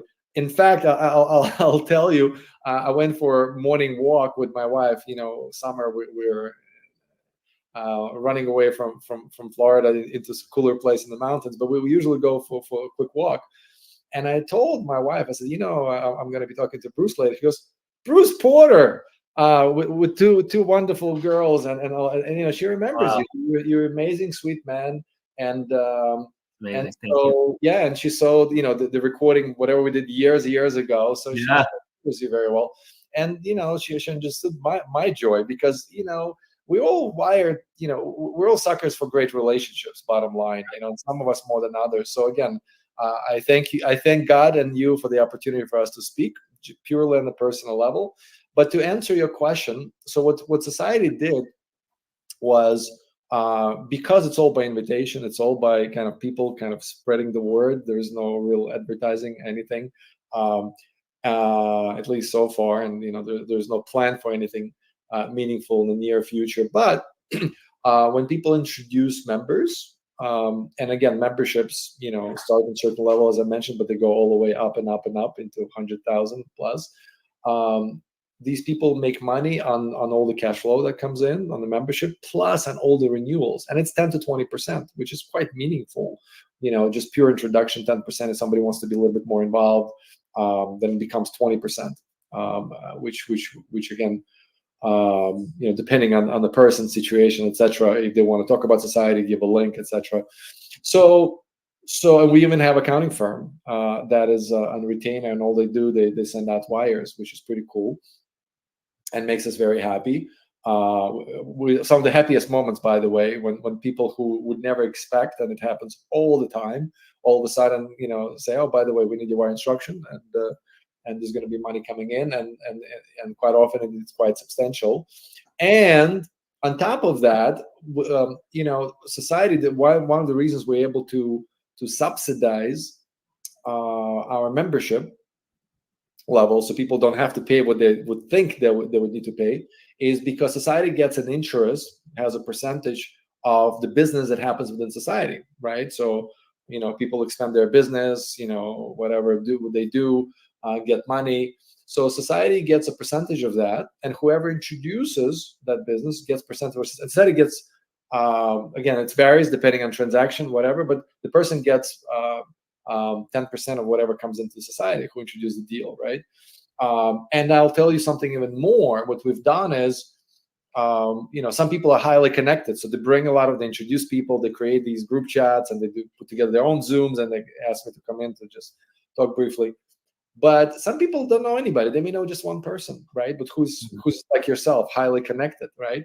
And if that person introduces, let's say, you, and you're the one who introduces all these business opportunities and members and sponsors, strategic partners, well, you would be the one making, or whoever that person is, making this 10, 20%, etc. But the person who introduced you receives 10% of anything that you or whoever else makes, right? So again, and it gets substantial, and it is all including on the business side of it, and membership, and it's all ongoing, and that's how. And it's all on the record, everybody else, and we have write-ups on this also. So that's very exciting to people from all over the world, because now they're able to not just grow their businesses, not just raise capital, not just access amazing people, and have a great time while doing it, and have all these experiences, but at the same time also start making money just purely by bringing wonderful information and news, because people are always grateful, no matter what it is. And I think it's a no-brainer.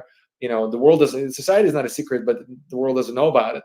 So when people learn about it from somebody, they're always grateful. It's a major value somebody delivers. And serious people, serious business people tend to become members, do some business, sponsorship, whatever. Then these people also make money, and it's on an ongoing basis. So it's been a wonderful additional blessing to create these cash flow opportunities, and it's really passive cash flow and ongoing. Once somebody gets introduced, they just collect funding. So real blessing, and we bring a lot of joy, smiles, and money into people's accounts, which is really cool. Well, I can attest to it as well firsthand.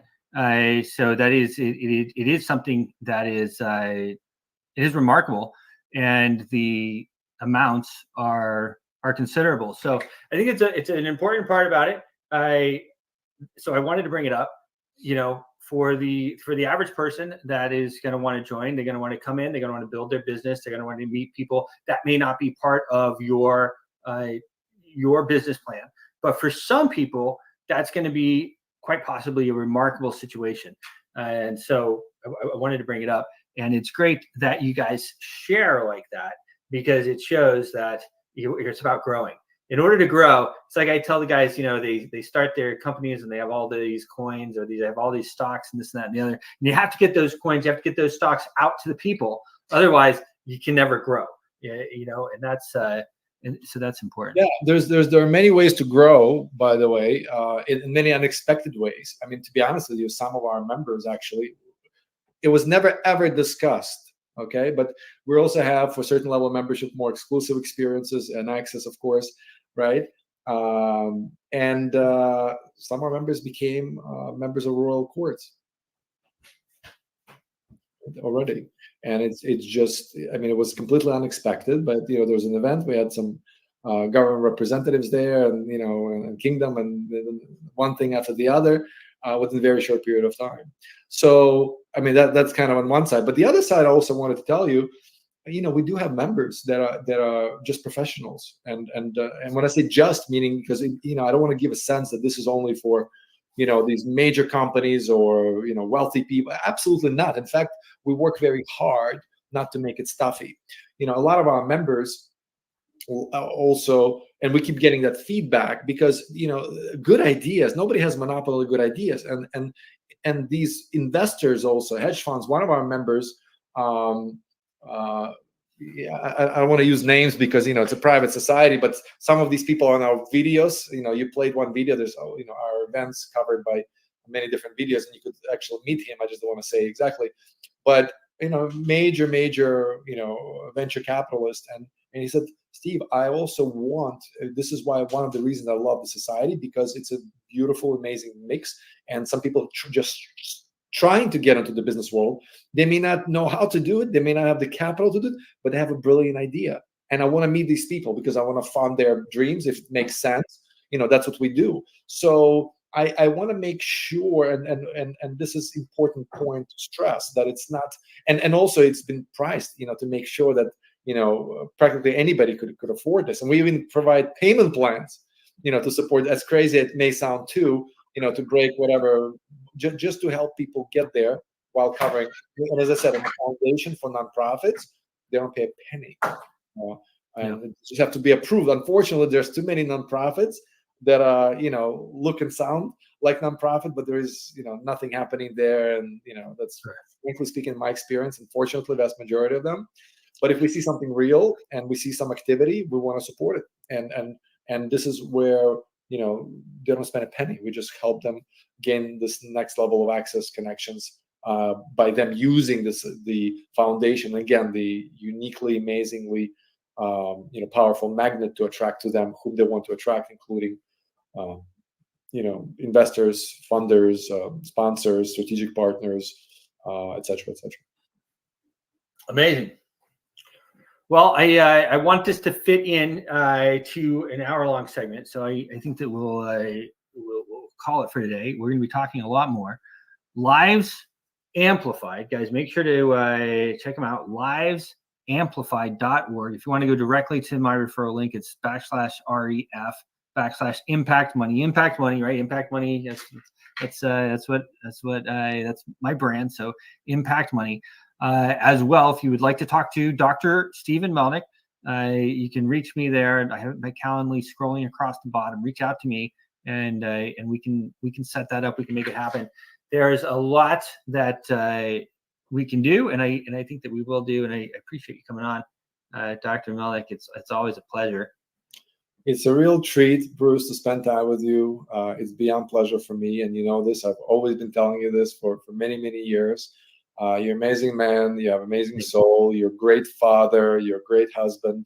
You want to do the good thing, the right thing. I've seen you in action all over the world, each time some crazy place, which always been wonderful. And for your audience, we're happy to support their efforts, and people could participate in many ways. You don't have to, by the way, one doesn't even have to be a member to benefit from society, to make money through the society. There are many pathways to do that. There are other people who could engage by simply hosting events, or it's really endless. So we invite people to be open-minded and really take advantage of the opportunity. Like with anything else in business, with real estate, they say it's all about location, right? With opportunity, it's all about timing. And we have a lot of leadership positions available, and whatever other opportunities, whatever you do, you meaning the person who's watching your programming, and if you feel it could be beneficial to you and it could benefit our member society, which is what it's all about. We ask just 2 questions when people apply for the membership, and there's a way to do it online too on the side. One is, what are you looking to gain from the society? What do you really want to do? But the other side is, how could you benefit other members, right? Because it's critical. I mean, with everything that there is, but we also want members supporting each other, which has been wonderful, wonderful experience, as you've seen in some of the videos. So yeah, it's been a real pleasure, Bruce. Thank you for your time. I look forward to more, and anything that we can do to support your efforts, it would be our pleasure. Amazing. Well, it's where you mentioned your wife. My wife, of course, knows Stephen Melnick as well. I mentioned I talked to you the other day. Obviously, I gave her a little bit of the news as well, and I send my best as well to your wife. And I have like I said, I have a lot of respect for you. You have a beautiful family as well. Having a family is something I tell the young guys all the time. Don't miss it, guys. Don't miss the moment. And if you did, it's okay. Life is life. You go on. But if you're in that spot, don't miss it. It's a beautiful thing, and you definitely want to do it. And you have a beautiful family as well. Happy to have you on. It's a big pleasure, big honor. Thanks so much, and we'll have you on again. See you Bruce, soon. Thank you. Always a pleasure. Looking forward. And my best regards and my best wishes to your wonderful audience. Thank you. Thank you.